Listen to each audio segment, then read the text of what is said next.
Hi, this is Allison Reed, Hi, this is Saulius Ambrulevicius, and you're listening to the Rocker Skating Podcast.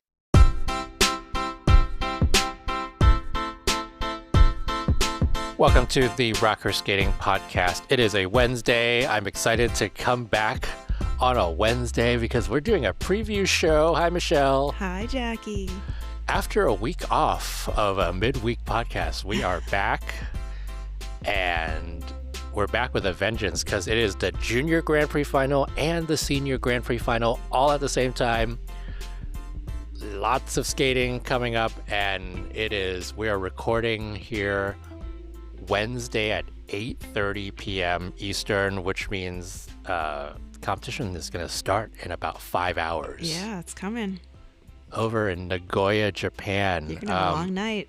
Exactly. A long few days. I hope you all are able to join us on this long few days. So let's actually maybe start off a little bit, maybe easier. Maybe it's harder because it's the juniors. But let's talk about the Junior Grand Prix Final. I want to know who you are excited to see, and obviously we've actually seen some of these skaters over the past few weeks, especially with Japan Junior Nationals and the Korean ranking competition and all of that kind of stuff. So the skaters I'm excited to see have not competed recently I've seen. That's also true. That is also true. So who are you excited to see?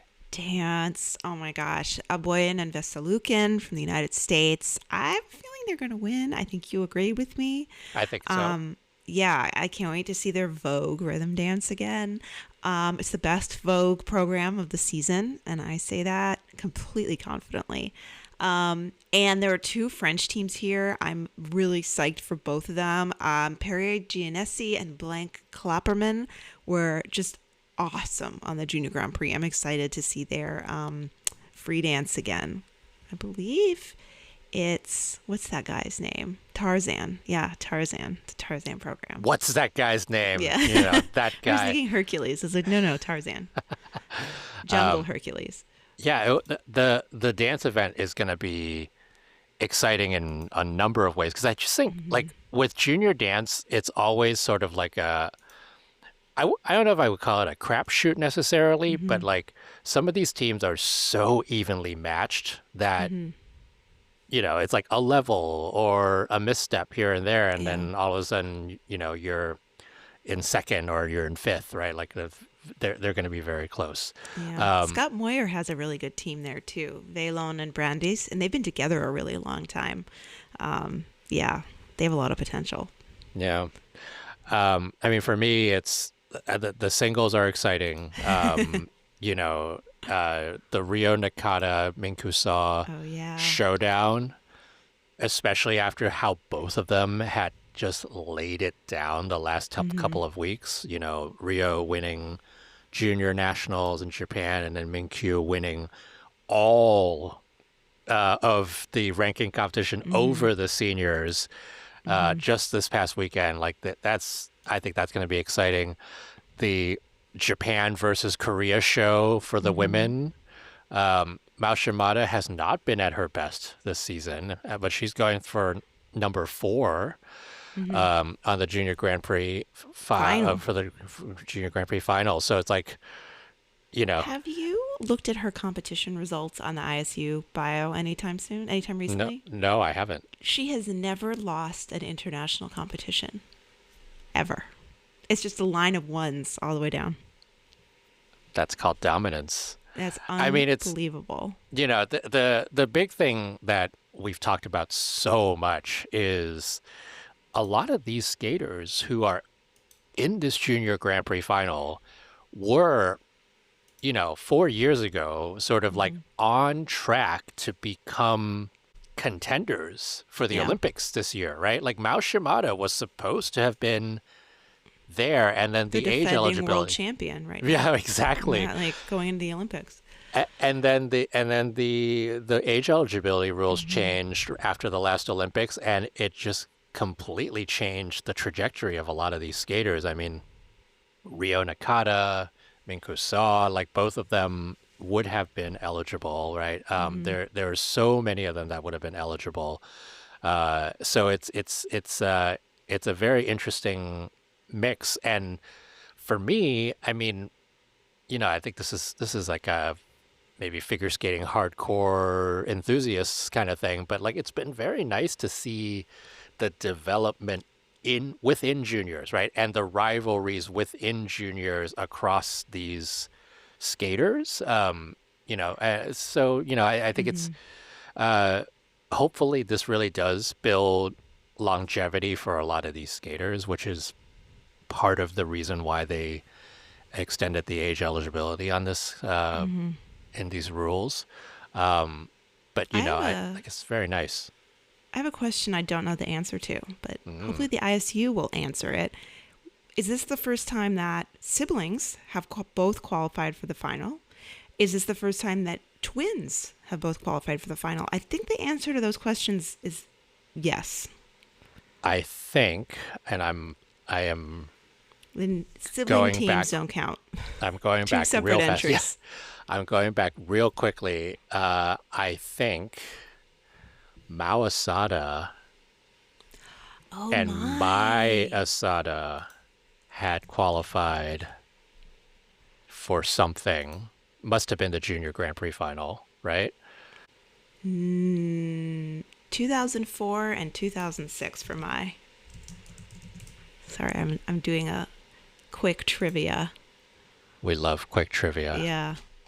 Yeah, 2004. They were both Asada sisters were there. There we go. Okay, so I want to say it's the first time twins have both. First time twins, yes. That is a very hard thing to do, but yes, Crazy. first time the twins. So UJ Kim and Yusong Kim.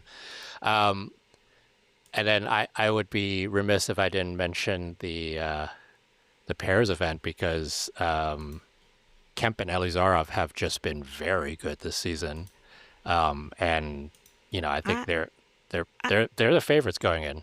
I'm here for the quad twist. You are for sure. And I want it called correctly, and I want to see it. Hua and Zhang with probably the best quad twist we've ever seen. I think the question is, will they get it called more than a level 1? Because that's been the case for that last competition that they were in.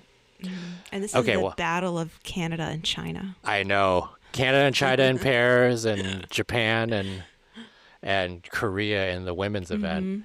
Okay, well, Junior Grand Prix final, that starts us off. That kicks us off. And, the entire competition, actually, usually what we see is that the Junior Grand Prix final goes first, and then the Senior Grand Prix final goes second. This time around, and it might have been the same last year as well, they're intermixed. So in the 3 days of competition, you will see both the juniors and the seniors competing. So it's pretty cool to actually not get that sort of like, oh, well, the juniors are over, so now the seniors go. And it's kind of nice to be able to see all that. All primetime TV in Japan. All in the middle of the night for us here in the U.S. Okay, so that's Junior Grand Prix final. Let's go to the seniors. And I'm going to start us with maybe the hardest one. Well, maybe one of the two hardest ones. Pairs. Pairs is such a good field. I mean, this is at least 5 of these 6 teams, if not all 6 teams, are podium contenders for Milan. We're missing Sui and Han, who are the first alternates here. There's so many dynamics with these 6 teams that you really could see. I think Miura Kihara for me is the only one that I'm like, yeah, they're going to be on the podium.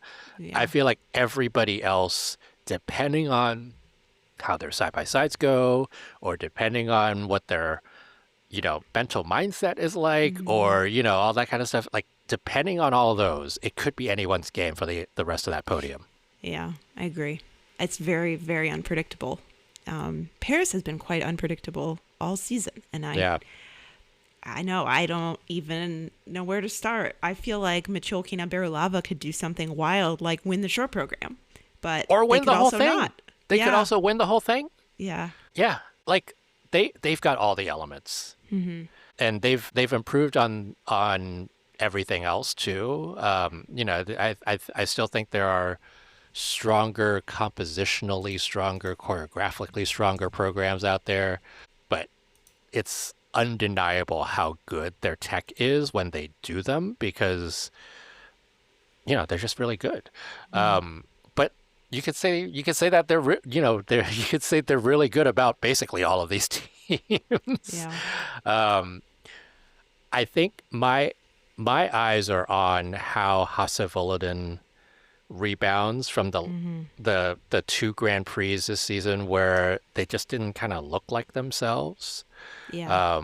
Especially, you've said it a lot of times that like they're known for their consistency and they've made mistakes. They've made kind of weird mistakes. I think they've lost the most momentum of any of these teams in the Grand Prix season. So they want to get it back. I think there's momentum with Stellato Deschamps. Not with that free skate that they did at Warsaw Cup, but like, the free skate that they had at Skate Canada, the short programs that they've been doing this season. The backflip.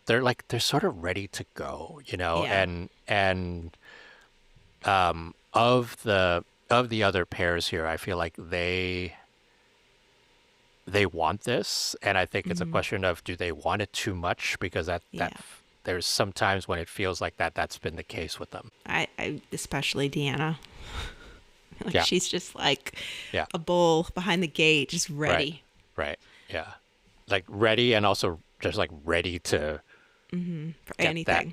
But like ready to go and skate a clean program, and she expects nothing less from themselves from them. It's like that's the kind of thing that can be really good for you, but also could be just building blocks are important.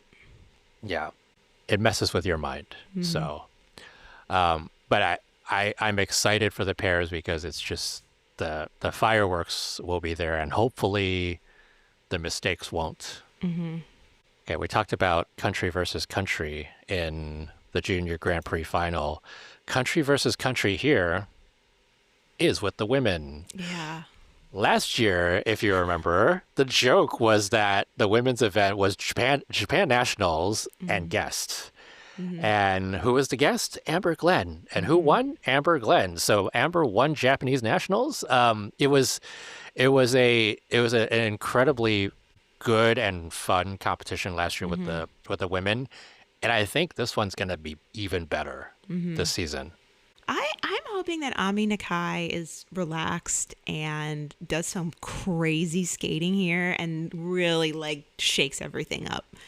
Because I feel like all these women skate well. She's on the podium. I agree. I mean, the two triple axels, and I think there's similarities between Ami Nakai and Rika Watanabe in the sense that they're both going for it. They're both going for the tech with the triple axel. Big difference in components between the two of them, though. There is, and I think there's a big difference between rotation with the two of them.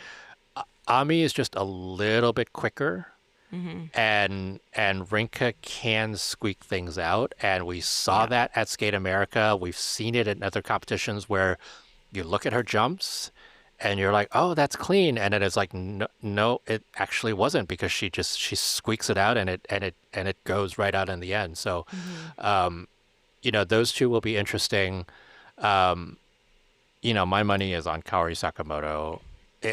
She's like, despite the fact that she lost to Ami Nakai in France, she has never looked this good on the Grand Prix ever.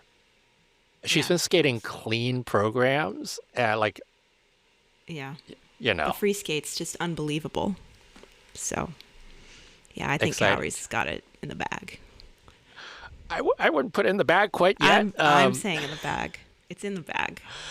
Michelle's put it in the bag. It's in the embroidered bag. Ready for checkout.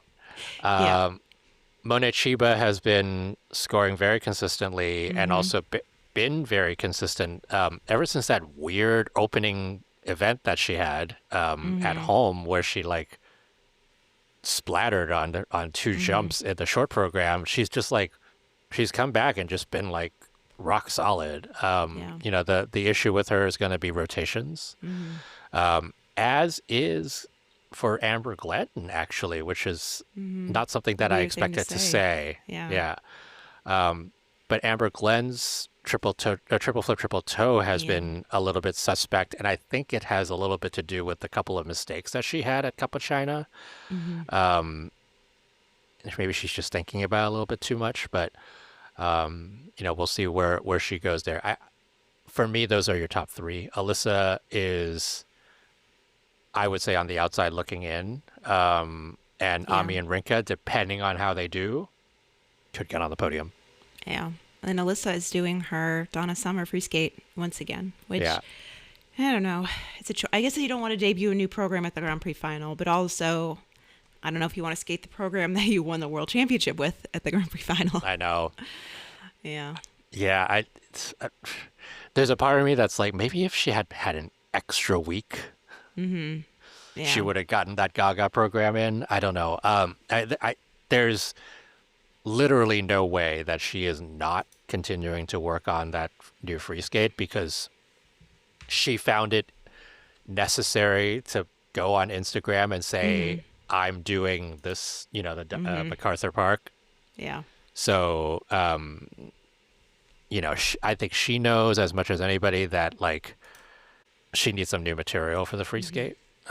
So, and probably a different layout, to be honest. Her layout here for the free skate is still the same layout that she did at Worlds, which, you know, obviously she won with it, but it's also less backloaded than what she can do, and her base value could go up, you know, with a very different layout. And you see that, like, with Moneshiba, with Kaori backloading stuff, right? Like, you know, they're doing triple, you know, big combinations, whether it's a triple or, you know, a triple double or whatever it is in the back half. And Alyssa has a couple of those, but then does a double axel in the back half, right? Like that doesn't it doesn't compute as much. Yeah. Excited to watch the women for sure. A little bit different with the men. Not that I'm not excited to watch them, but it's not going to be quite, well, it's not expected to be. Question marks in the men, Yeah, I think. yeah. It's not expected to be quite the showdown as it is for the women, partly because Illia Malinin just comes in as such the heavy favorite. His practice videos have just been unbelievable. Like quad axel, half loop, triple flip. And a quad axel, triple toe. Yeah. It's like he's not human. And just the fact that he's landing these things so consistently. I don't know if my TikTok algorithm is just getting wise to the fact that I like watch figure skating, but I have gotten so many Illia TikToks this week, like these fan-made edits of him and like his dad and all this stuff, and I wonder, like, is the fame growing in the Olympics buildup, or is it just your algorithm? Could very well be. I am most interested to see how Yuma Kagiyama steps up to this occasion. This is the last time they're going to see each other, him and Illia, before the Olympics.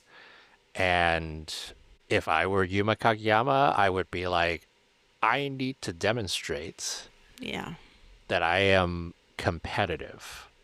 Yeah, start making the case. Yeah, and you know, that was he wanted to do that at Finlandia. And the short program was weird, but then the free skate was weirder when he just, you know, like, he had such a good free skate, and then the second half happened. And so you would hope that those things are a little bit fluke, and that, you know, he looks prepared. He really does. And you know, kind of, you know, I'm certainly hoping he puts out two clean skates out there for once this season, right? Because it's important for that momentum. Yeah. And breaks 300. And if he does, if he just does what he can do, he will. Shun Sato, though, we know what he's gonna do. If there's anybody who has been consistent, it's been Shun Sato. I mean, which is very strange to say because that's not been the case in past years, and he's he's so locked in. Yeah. A Grand Prix final medal will be very helpful for him this week. Mm-hmm. Yeah. And then you got the unknowns. Mm-hmm. Adam Xiao, Misha Shidorov, like, what are they going to do? I often feel like the Pope has a lot to do if he's going to not be in sixth place. Well, you never know. Sometimes men events can be so wild and crazy. It's like, you never know. I totally agreed. I really hope all these men don't decide to men in Japan, but you never know. Yeah, you never know. But I do think for Adam and for Misha, it could very well be just the second, their free skates are just way too loaded with stuff. And it's like, take a page out of Yuma's book and take a quad out and try to get yourself a little bit cleaner. Well, if Shidorov takes a quad out, he doesn't even have any choreography in his program. Well, maybe he can actually do the choreography that was choreographed, right? Well, he is going back to his Dune short program, so I'm excited for that. I'm one of the very small minority of people who loves the music of the free skate. I feel like it's so bizarre that it's just fun. But I just wish there was choreography in the program. It's just jumps. He needs to Litvintsov his way into that free skate, right? Yes. Yeah. Yes, please. Yes, please. So, the men will be watching. Ice dance. For once, Fournier, Baudry, and Cizeron don't have to skate first or second because this is organized by qualification, reverse qualification order, so they are in the second group. This is the last time that'll happen. Yeah, there has been so much discussion about the calling in Finland. I'm really interested to see what happens here. And I also feel like weird stuff could happen because this is the first time all these teams have met since Worlds, and the first time all of them have met with Fournier, Baudry, and Cizeron, except for Gilles Poirier. Oh, no, Fear Gibson and Gilles Poirier. Chalk in the mix with all of them is the thing. Sure. It's the brew. Yeah. I mean, speaking of weird things, right? I mean, we don't have Guignard Fabry here. We don't have Le Joie Lega here. We don't have Le Poirier Brissot, right? Like the teams that over the past few seasons have sort of been bubbling under, if not, very much within the top 5, are not here. Yeah. In their stead, Zinkas Kolesnik, who have done themselves a lot of favor, a lot of good for getting themselves here to the Grand Prix final. They will be, not that they're here to just enjoy the moment, but they're obviously here to continue to make a case for themselves. But it's a good thing for them to just be here among these six teams. And then I was having a chat with Allison Reed and Saulius, and I'm going to pronounce this right because he taught me how to say it. Ambrulevicius.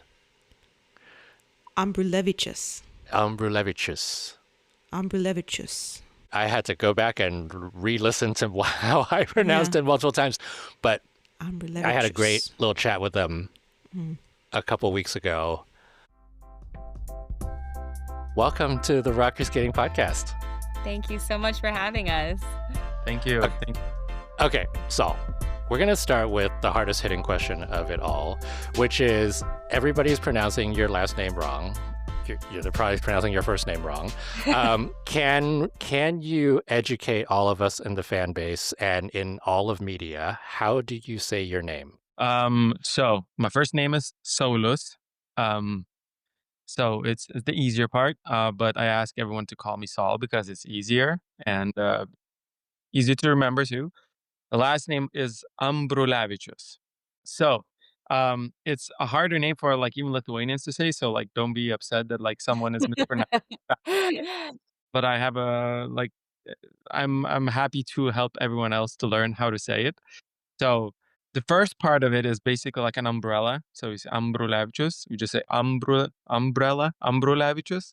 And the last part is like when you say achu, but you say chus. Ambrulevicius. Ambrulevicius. There you go. That's There you perfect. go. Yeah. Now I know how to say it finally after all these years. It's like the number of people who have been like, this is how you pronounce that name, and it's completely wrong. And I'm like, I just need to hear it from Saul himself. And there we go. We got it. All right. Allison Reed, that one's a pretty easy Oh, one. yeah. Do you need me to spell that one out for you? No, that's okay. I mean, Saul, look, as somebody who had a Chinese name to start who nobody can pronounce and had basically was like, just gonna call myself Jackie at the age of 9. I totally understand, and you have more patience than I do in helping other people pronounce your name. Okay, let's get to some real stuff now. This season has been a busy one for the two of you. Obviously, your world was not what you expected it to be. We were all shocked when we were there, and you came back this season and you were like we're not letting that spot go, right? Especially given Allison, your hard-earned citizenship from last year. Happy anniversary, by the way. Thank you very much. I appreciate that. Tell me about your off-season preparation and sort of like how you all found the pieces and picked it back up and kind of glued yourself back together after Worlds. It was a big team effort, to be honest, and it was we took the time that we felt we needed to basically recover and heal from that. It was a tough one to swallow, but we are not strangers to mishaps or like things that don't go your way sometimes, and we just got our heads down, created a strategy with our coaches, how we're gonna go about things, what's the plan, and how we divide the season into the parts that it needs to be. And we just took it from there. And honestly, the creative part, once we knew like exactly what we needed to do, we started with that, and then like allowed ourselves to also get lost in like the fun of having the creative part still be there, and we continued to build up and had an early competition like in the summer that was local to like test the things out. We found out exactly what we needed to change, and as it followed through, we continued, and we continue to this day. Like the first week we had that was a little bit off since the whole basically April. So Crazy. Yeah. Yeah, you've been nonstop. Like, I keep saying on the podcast, like every single time you're on the Grand Prix, it's like you're the most prepared out of everybody. Like, what you're doing. You've gotten all the feedback. Like everything is in place. So, it's obviously showed in both you getting the Olympic spot, and then also, your 2 Grand Prix medals. Tell me about that, actually. The journey of going from like not finishing within the top 20 at Worlds in your rhythm dance to going and getting 2 back-to-back Grand Prix medals. I think it's definitely a testament to the work that we've put in and just our concentration on the goals that we set for ourselves. And when we set that goal of this Olympic spot, it was just like full steam ahead. And once we had accomplished that goal, the rest of the season kind of just felt like a gift. It was like, this is what we wanted to achieve. We did that. And now everything else is just like the extra on top of this really, really wonderful moment for us. And so when it came to the Grand Prix, it was less about a placement or a score or things like that. It was everything to do with enjoying our performances and having a really, really great time out there simply because we finally accomplished the Olympic spot. We're going to the Olympics and let's have some fun with this season. I mean, like our programs are so much fun to perform. And so we really approached the Grand Prix this year more about how we wanted to feel about our performances and how we wanted the audience to feel when we were done. Yeah. And I think it really showed in the way that we went out there. I mean, yes, don't get me wrong, we've been doing run-through since July, so it was like so that preparedness did have a huge, a huge weight on in the result, but, it was Yeah. also the mentality that we had going into those competitions of just, like, there's nothing to lose, everything to gain, and to just kinda have some fun while we're doing it. Well, we'll talk about the funness of your two programs in a little bit, but you're talking about the Olympics, Allison. Your first Olympics was 16 years ago when you were 15. So let's just do the math here. Grandma.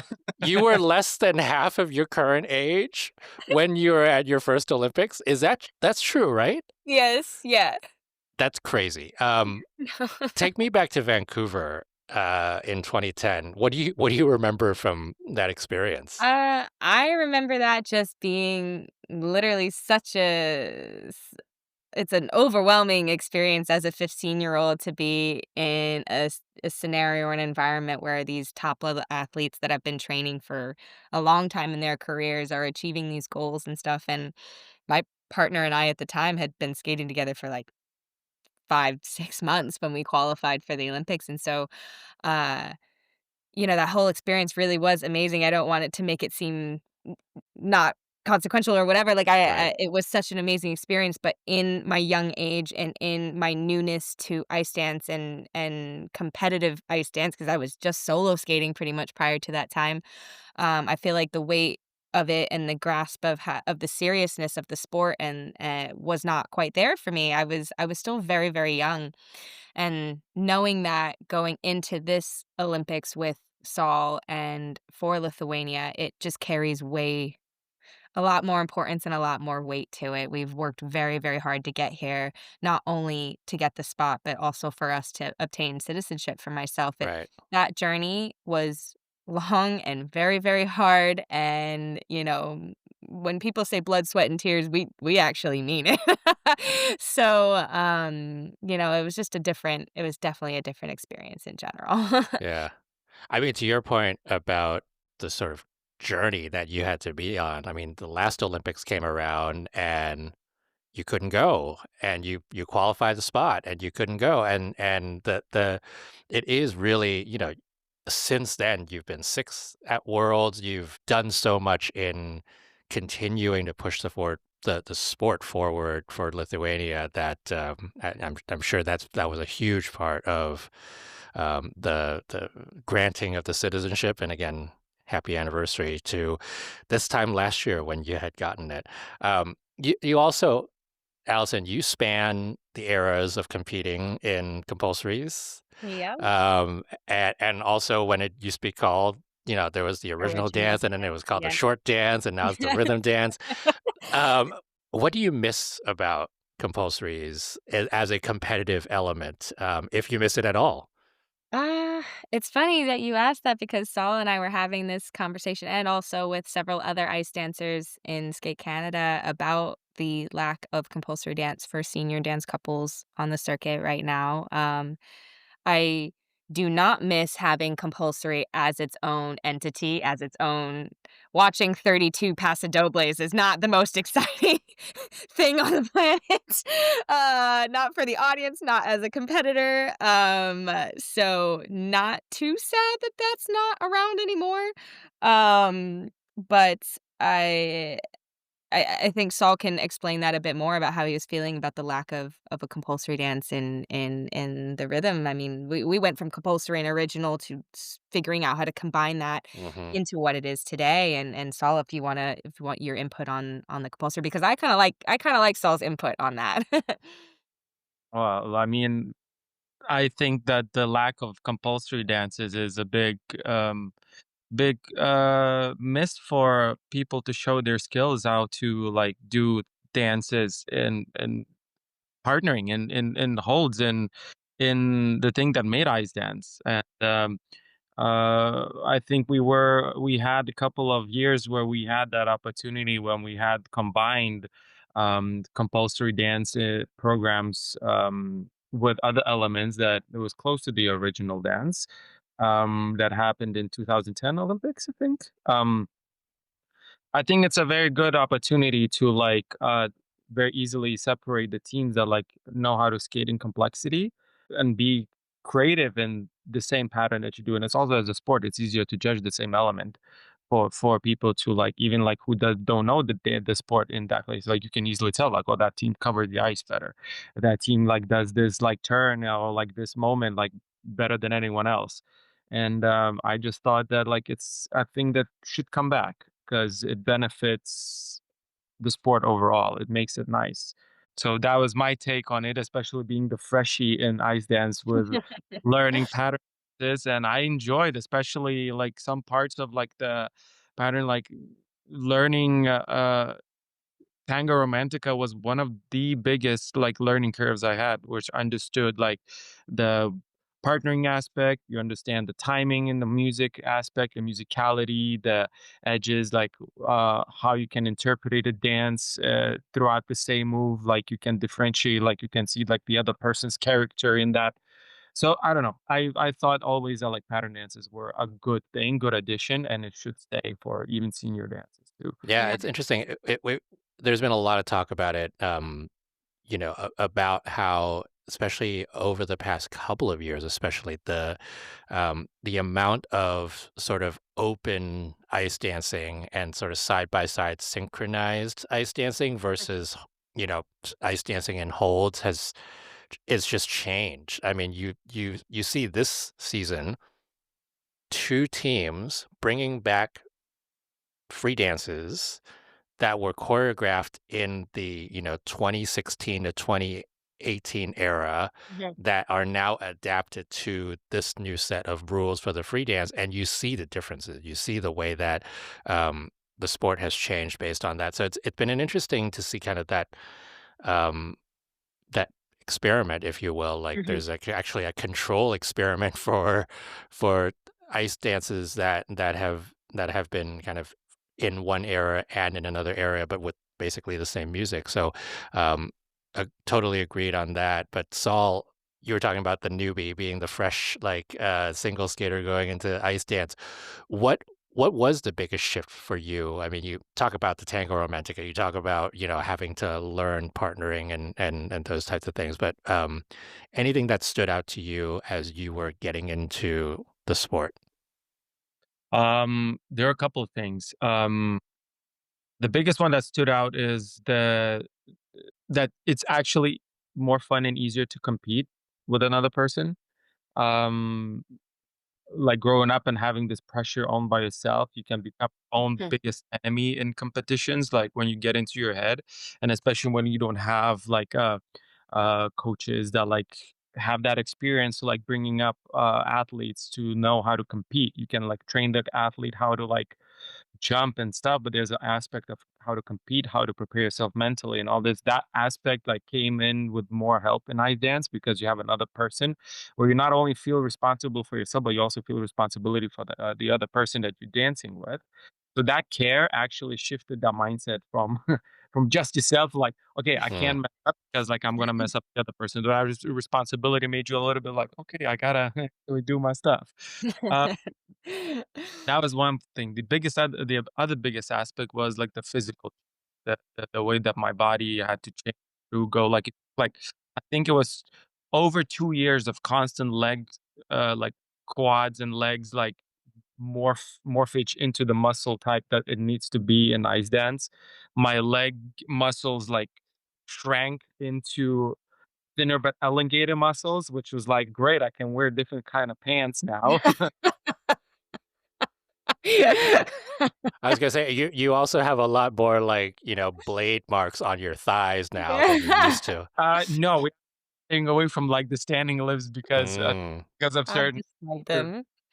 But no, it was that, and also like the type of like core body control, like how your muscles in your abdomen, like the and your back make your whole physical movement change, like how you have to learn how to counter twist while holding a frame, learning how to like extend the certain lines to make things and shapes work with another person, matching them. And then of course the biggest brain teaser and twister was the understanding how to partner. The biggest part was like not only doing your own stuff, but like learning how to like turn the parts and like lead the other person without Hmm. verbally asking. And that came with like a lot of studying, a lot of watching, asking, having coaches, having actually ex-athletes helping you. Like I remember having lessons with Charlie White, and he was like giving me some tips that I was like, man, that is fresh. And I like that input because he's giving me the things that exactly help me to understand what to do. And I carried this to this day. And coming back to the pattern dances, learning the pattern dances help to learn how to partner because it's a lot of the same basic things that we use in like regular ice dance programs that not structured. But so those are the biggest changes that I felt. I really enjoyed it. It was very addictive. Yeah. Well, let's talk about your fun programs for this season. Both fairly high energy programs. Obviously, the rhythm dance kind of has to be high energy, but your free dance is as well. Let's talk about the rhythm dance. What was the process like for the I'm Too Sexy? And also, this is your second sexy program in a row. Yeah. Last season we were asking, this season we're telling. Yeah, and you're saying you're too much Yeah, of the maybe a sexy. bit too much now. Yeah. Also, did I do have to ask, did the I'm Too Sexy for Milan have anything to do with your selection of that program? No. No. Actually, no, that just was a happy coincidence. You're not a 90s kid like I am, where I grew up listening to that song, and I'm like anytime anybody goes to that song, I'm like, oh, of course, it's the Milan, the It's whole like Milan lyric. How did that come about? Like, what was the process like? Well, that program evolved from the summer and then into, our first competition, and then that's when we changed it. We had originally had a different track to start with, but as we started looking at some other teams' rhythm dances and the crowd engagement and this high energy fun, they want the crowd really involved and stuff, the crowd really got involved when that song started, and so it was but that song was our 3rd song that was, past the halfway mark of our program, and so we were like, "Okay, the crowd really got into it then, but we want them in it from the beginning," and so Marie, suggested it to us, and I was very, very hesitant. Saul was like he's like, "Okay," got his computer, got his the because we cut our own music, we do our own music editing, and so he's just there tapping away at the keys, and I'm there like, "Oh my gosh," I was like, "Are we doing this? Are we having this from the start?" I was just, like, in full panic mode, and Saul was just like, "Do, do, do, do, do," on his computer, and I'm like, "Am I the only one panicking?" And I clearly was, and, Trust the we process, as they say. Yeah. exactly, I was like, "You know what?" I'm like, "If the coaches think this" Saul was on board, I was like, "Let's give it some time. I know, like, I will get into that." I was just a little nervous. And then it turned out to be the best decision we could have possibly made when it came to this rhythm dance, and, I really grew into the role that I wanted to play in this song, which is very male centric. The song, the lyrics, the man that's singing it, if you watch the music video even, he's very front and center. And so I was like, how am I going to fit in this in something that I know Saul will really, really shine? And I think we found a really great balance in that, and honestly, I have so much fun performing my bit and then also getting to show off my very, very handsome, sexy partner, and so, and he makes it very, very easy for me to do, it's really not that hard, and, so it ended up being something super fun to perform, and I think that carries into the way the audience and the crowd, perceive our program and the way that they feel when they watch it, and by the time we're on our choreo step, they're just hooting and hollering. Saul has that moment facing the crowd, and all I hear is this noise in the back because 'cause I'm facing the judge, and I'm just like, "I wanna be a part of that." I wanna turn around, it's not fair. So, yeah, no, it was a great journey for our rhythm dance, for sure. There's a reason why that program is one of the fan favorites of the Mm. season. Is I not just the music, right? The music, fine, great, but the your intent and the way that you are just kind of one with the music. I mean, it's weird to say about like, a Right Said Fred song, but also like you are one with that music and it works so well for you. Um, You. Now, one thing I have not had a chance to ask too many skaters or choreographers this year is the whole copyright thing. Um, you kind of have to pay for the music, you have to get it all approved. Was that an issue for you all? Like, how has that process been for you? We are lucky enough that like both of our programs have easier copyright um Oh, thing cool. going around with it. It was at first kind of nervous, like to see how what we actually can find or not, and like what is limited, and knowing the past histories for some other skaters. I was trying to understand and to see like what is the ISU trying to do with it, and not only ISU, is it like to protect themselves or protect the skaters? If it's okay to like have them both, but like that's I hope that is the main thing, and that's what I try to understand. Um, because we are skaters, we're not rich as like blunt, and like when some companies try to go for us, for like the things that we use, like it's more the creative part that we're using. It's not for anything like to like gain and everything. So like, and then we went to that like seminar that they had after Worlds, like about music rights and all this. And I spoke to the person that is like teaching that, and I asked exactly that, and like he told me exactly the things that like we needed to hear and all this. So the information and the study part we did, and we found some calmness and like understanding what we can do and we can't do. I know some people it's a little bit harder in some cases, but at the end of the day, it's better to be safe than sorry, and we just have to look out for ourselves a little bit. Yeah, Yeah. totally. And we've been lucky enough to have, like, for our past 2 free dances to have the blessing of the artists themselves. Last year, Apache had heard that we were skating to his music, and he commented on our video, and he's been very supportive of figure skaters that have been performing to his music, and so that was a bit of a relief, and the icedance.com, Matteo, gosh, I'm blanking on his last name, but Matteo, he is a friend of one of the artists in Faithless, and so he was able to tell her that, there's this cool cool ice dance team that's getting to their music, and they're doing it for the 2nd year in a row for the Olympic season, and she was nothing but supportive and having that blessing from the artists themselves for the music that we chose and are very, very close to and are connected to, it means a lot as a Yeah. performer to have that connection with the artist.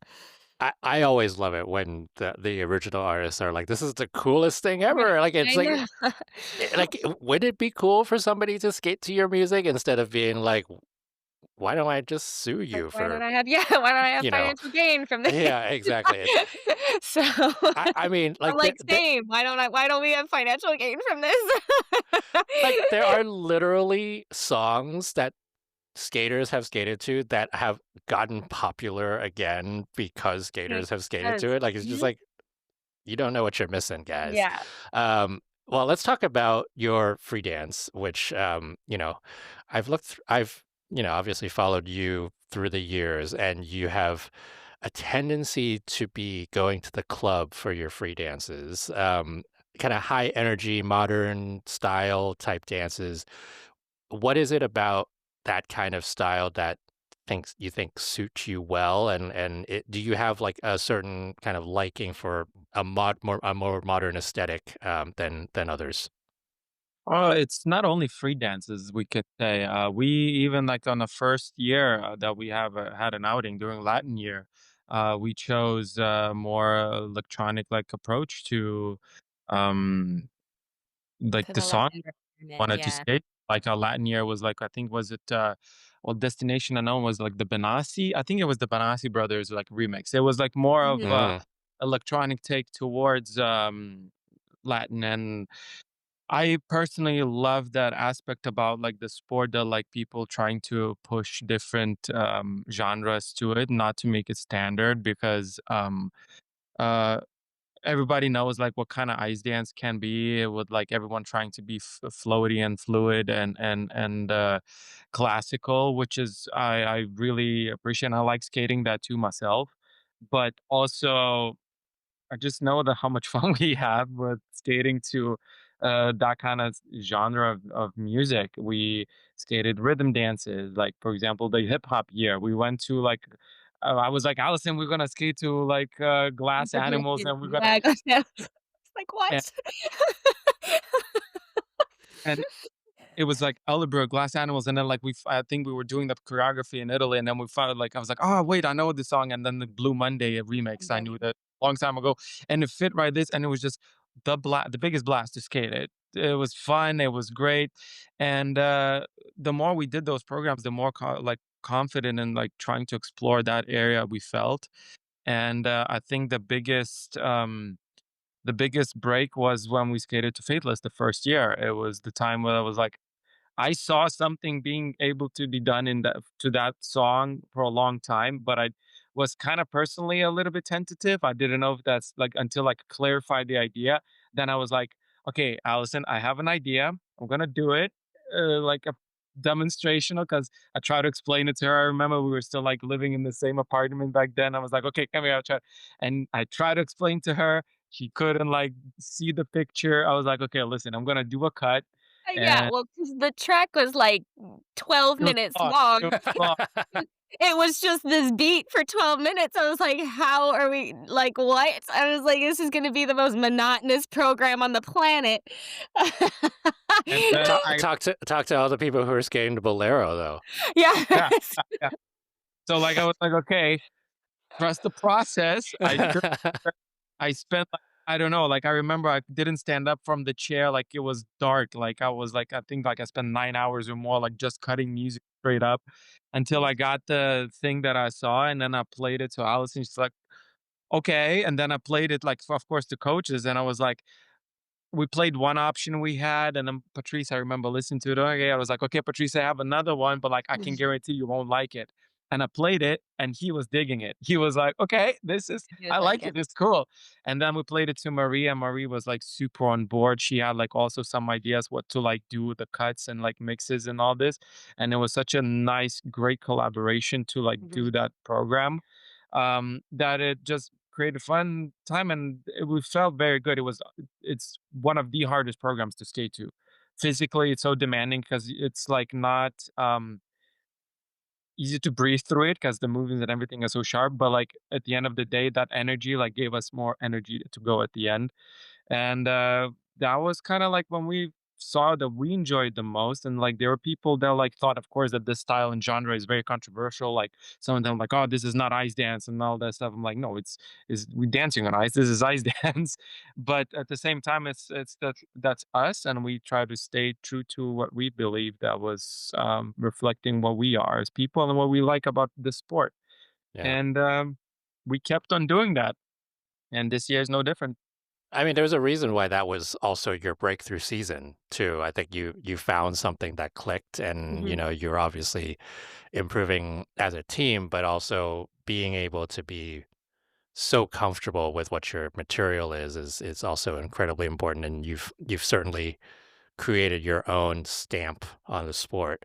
Okay, look, I can talk to you all day, and I promise you this would be a short interview, so I'm gonna. Ah, no, it's all good. We talk a lot too. We get Yeah. very passionate Talk. about our music choice, especially about our music choices. Oh, we could talk all day about I the love it. process and Well, we're gonna have to have a part two of this, but I know we're recording this in mid-November. We are still awaiting Grand Prix final things, so I'm not going to say anything or jinx anything. But what is your preparation going to be like for the rest of the season, Grand Prix final or not? How are you looking toward the next 2 or 3 months? Oh, we already like doing some changes a little bit to the programs that we feel like will help them to elevate even more. And yeah, the work is going. Like we're taking the downtimes and uptimes where we need to prepare. They're there, and like right now, it's a reconstruction part of it. Like we know what we want to improve, and after that, it's just again, a new part of the season. Europeans, Olympics, Worlds. The heavy hitters are coming up, so yeah. So much. Well, fun. I'm so happy to have you join me on the podcast this week. Excited to see the changes for the second half of the season, and excited to continue to see those programs soar. So thank you so much for joining me. Thank you so much. I do think Reed and Ambrulevičius are excited to be here. They're excited to be amongst these teams. I'm personally excited because their rhythm dance is one of my favorites of the season. And they talked about quite a bit of that. So yeah, it is going to be the top 4 and then the other 2 likely, but you just never know, right? Like, things could happen. There could be mistakes. We've seen mistakes. Reed and Ambrulevičius and Zingas Kolesnik have both gone over 200 this season. Things could happen. Who do you have? Who do you have as your top 3 here?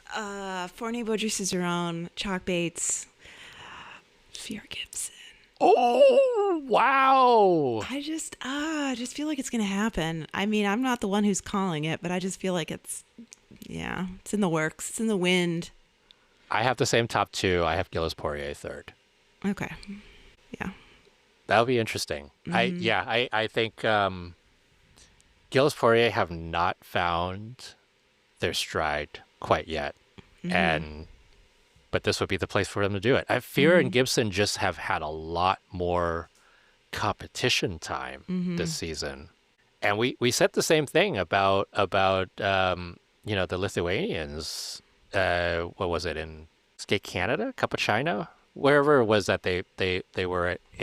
Skate Canada, because they beat Lejeune Laga, and you were like, I can't believe you got that right. And it was a lot of that was because of the preparation, right, that the Lithuanians had, and that Lejeune Laga had the injury, and they were a little bit late to start. So, a lot's going to go into this one. Well, Grand Prix final, that's it.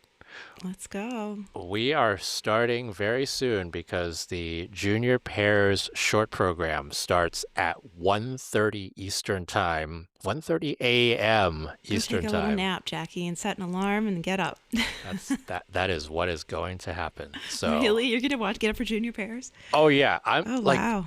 This is the season where I am up for everything. I mean, I was up for 29. That was crazy. 29 women's short programs at the Korean ranking competition. So this is I'll probably get up for ice dance, senior ice dance. But this is just all preparation for the craziness that will be the Olympics, where you and I will have no sleep. So, okay.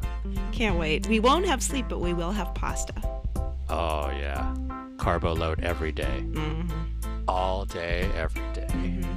All right. Well, I hope you will join us, or some of us, in the middle of the night if you are in the middle of the night zones, or in the daytime if you're in daytime zones. But the Junior Grand Prix final is starting, the Senior Grand Prix final is starting, and we're going to have a great week. We're going to manifest a great week of figure skating coming up. So for Michelle Ellis, this is Jackie Wong, Chief Skate Nerd of RockerSkating.com, and we will see you again very soon. Very soon. Bye. Bye.